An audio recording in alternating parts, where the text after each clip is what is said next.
kelompok 5 yang beranggotakan saya sendiri, Dede Vika, dan rekan saya Ayu Saraswati, Muhammad Awalul Fahmi, Nurul Laila, dan yang terakhir yaitu Zulfa Lidiani.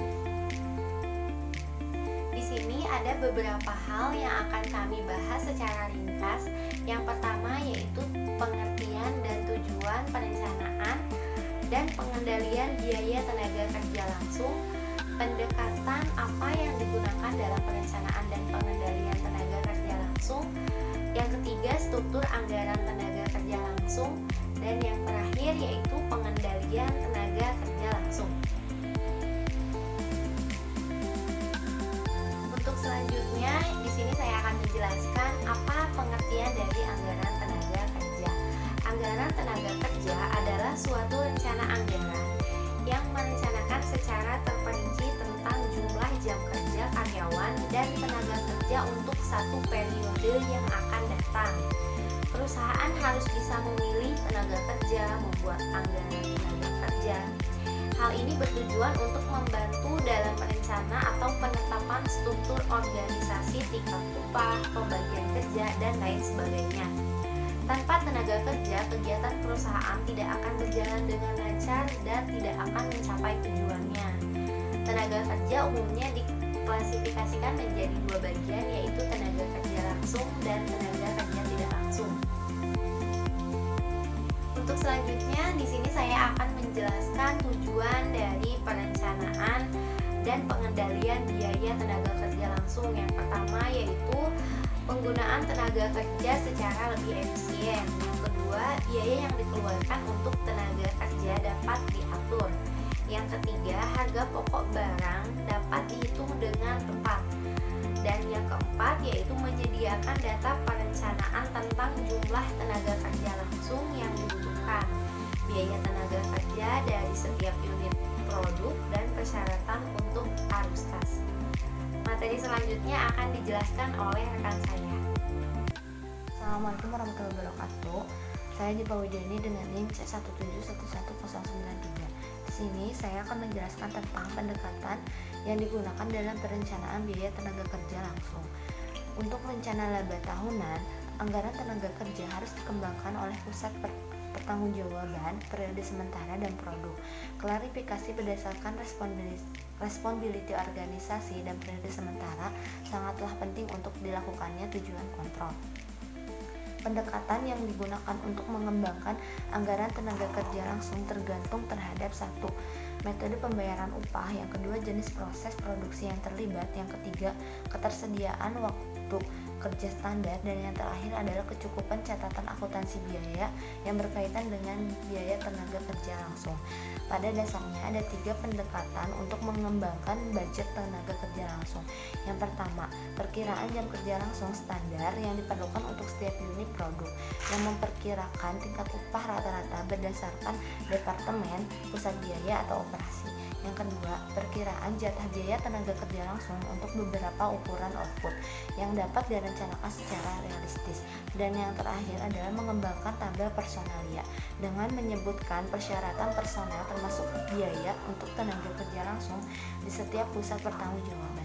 Sekian presentasi dari saya. Assalamualaikum warahmatullahi wabarakatuh. Assalamualaikum warahmatullahi wabarakatuh. Perkenalkan, nama saya Awalul Fahmi di C1711093.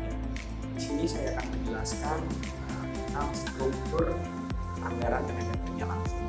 Anggaran tenaga kerja langsung harus selaras dengan struktur rencana laba tahunan. Oleh karena itu harus menunjukkan jam kerja langsung yang pertama yang direncanakan berdasarkan tanggung jawab. Yang kedua berdasarkan waktu. Dan yang ketiga menurut produk. Ketika waktu tenaga kerja standar dan tingkat upah rata-rata dikembangkan atas dasar kebijakan dan berencana yang realistis, pengembangan anggaran tenaga kerja langsung menimbulkan beberapa masalah. Biasanya lebih disukai untuk mengembangkan anggaran tenaga kerja langsung yang terpisah untuk setiap departemen, yang meliputi 2 subbudget. Yang pertama hanya menunjukkan jam, dan yang lainnya menunjukkan biaya tenaga kerja langsung. Mungkin itu saja yang bisa saya sampaikan. Selanjutnya materi selanjutnya yang akan disampaikan oleh Ayu Saraswati tentang pengendalian tenaga kerja langsung. Assalamualaikum warahmatullahi wabarakatuh. Nama saya Ayu Saraswati, NIM 17 10 270. Di sini saya akan menjelaskan tentang pengendalian tenaga kerja langsung. Pada pengendalian biaya tenaga kerja langsung seringkali menjadi masalah utama bagi manajemen.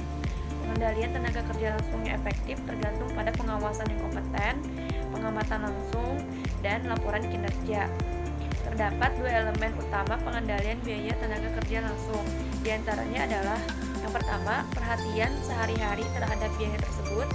Yang kedua, adanya pelaporan kinerja dan evaluasi hasil. Standar tenaga kerja langsung dalam anggaran tenaga kerja langsung dibandingkan dengan hasil aktual dan sering dilaporkan dalam laporan harian kepada pengawas. Misalnya pada jam 9 pagi setiap harinya, setiap pengawas memiliki laporan tentang kinerja tenaga kerja langsung untuk hari sebelumnya. Laporan menunjukkan adanya yang pertama, jam aktual bekerja, yang kedua, adanya jam standar untuk output aktual, yang ketiga, adanya varians dalam jam. Informasi tersebut dapat diungkapkan dalam segi waktu dan biaya, tergantung pada elemen kontrol yang berada di tangan pengawas itu sendiri. Untuk kontrol yang efektif, jumlah budget mungkin perlu diubah untuk mencerminkan peristiwa yang berdampak besar pada biaya tenaga kerja di luar kendali atasan. Contohnya itu, perubahan dalam kontrak kerja atau modifikasi pabrik. Laporan-laporan ini sangat penting untuk penilaian manajemen terhadap efektivitas pengendalian. Mereka memacu tindakan manajemen yang diarahkan ke efisiensi operasional yang lebih tinggi. Laporan kinerja tentang tenaga kerja langsung dapat berupa yang pertama laporan terpisah atau yang kedua bisa dimasukkan ke dalam laporan kinerja departemen reguler. Untuk materi selanjutnya akan dipresentasikan oleh Nurala. Terima kasih. Assalamualaikum. Nama saya Nurala dengan NIM C1710933. Jadi sebelumnya maaf banget karena saya nggak seragam pakai baju alma mater karena sekarang saya lagi kerja dan emang nggak sempet banget buat bikin videonya, dan ini juga dadakan karena kepepet sama waktu juga. Jadi di sini saya mau menyimpulkan dari materi yang teman-teman saya jelaskan, yaitu kesimpulannya adalah perencanaan dan pengendalian biaya tenaga kerja yang efektif merupakan hal penting atau unsur penting dalam keseluruhan program perencanaan dan pengendalian laba. Biaya tenaga kerja langsung termasuk upah yang dibayarkan kepada karyawan. Yang dibayarkan kepada karyawan itu yang bekerja secara langsung pada produk yang produk perusahaan buat. Sementara biaya tenaga kerja